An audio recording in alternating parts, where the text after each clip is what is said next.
নতুন সভাপতি তাবিথ আউয়ালের অধীনে বাফুফের নতুন কার্যনির্বাহী কমিটির দ্বিতীয় বৈঠক চলছে। 12টি আলোচ্যসূচি রাখা হয়েছে এই সভায়। এই সভার খবর জানাতে সেখান থেকে যুক্ত হচ্ছেন সহকর্মী মুশফিকুর রহিম। মুশফিক, এই যে সভাটি হচ্ছে সেখানে সবচেয়ে গুরুত্ব দেওয়া হচ্ছে যতটুকু জানা যায় যে তারুণ্যের যে উৎসব হবে সেটা এবং স্ট্যান্ডিং কমিটির উপরও। এছাড়াও আর কি কি আলোচ্য বিষয় সেখানে রয়েছে? আপনি যেমন বলছিলেন যে বৈঠক চলছে, ঠিক আমার পেছনে এই বাফুফে ভবনে, সেখানে বৈঠকটি শুরু হয়েছে কিছুক্ষণ আগে এবং এই বৈঠকে কম বেশি সকল সদস্য এবং সহসভাপতিরা উপস্থিত হয়েছেন এরই মধ্যে। এবং এই বৈঠক শুরু হওয়ার আগে কিন্তু তাবিথ আউয়াল রেফারিজদের সঙ্গে বসেছিলেন এবং আপনি জানেন যে রেফারিদের বেশ কিছু দাবি দাওয়া দীর্ঘদিন থেকেই ছিল। সেই দাবি দাওয়াগুলো নিরসন করার জন্য বিশেষ করে রেফারিদের পাওনা কোটি টাকার উপরেও তাদের পাওনা হয়ে গেছে, সেই টাকা পরিশোধ কীভাবে হবে, তাদের কাছ থেকে কীভাবে আরও ভালো সার্ভিস পাওয়া যাবে, সেই বিষয়গুলি নিয়ে নির্বাচিত হওয়ার পর তাবিথ আউয়াল প্রথম তাদের সঙ্গে বৈঠকটা করলেন।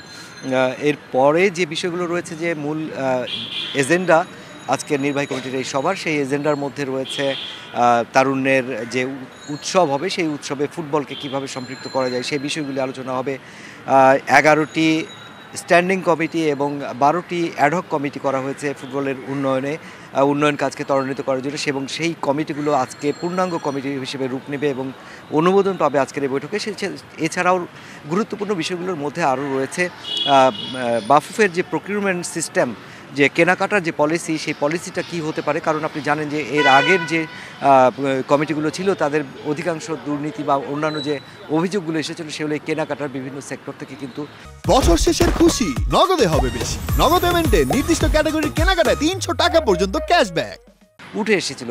এবার কিন্তু নতুন সভাপতি তাবিথ আউয়াল সহ যারা রয়েছেন তারা কিন্তু এই সমস্ত বিতর্কের ঊর্ধ্বে থাকতে চান, অর্থাৎ কোনো রকম জবাবদিহিতার জায়গা থেকে স্বচ্ছ থাকতে চান এবং কোনো রকম অভিযোগ তারা ঘাড়ে নিতে চান না।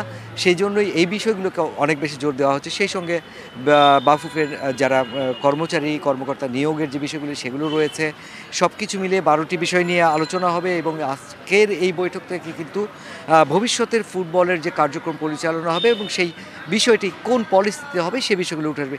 এর মধ্যে সবচেয়ে গুরুত্বপূর্ণ একটা বিষয় আসতে পারে, সেটা এজেন্ডার বাইরে থেকে, সেটা হচ্ছে নারী ও পুরুষ দুই দলের যে কোচ রয়েছেন, বিদেশি কোচ, তাদের চুক্তির মেয়াদ শেষ হচ্ছে এই মাসে এবং এই মেয়াদটা বাড়ছে কি বাড়ছে না সে বিষয়টাও আজকের এই বৈঠক থেকে আসতে পারে।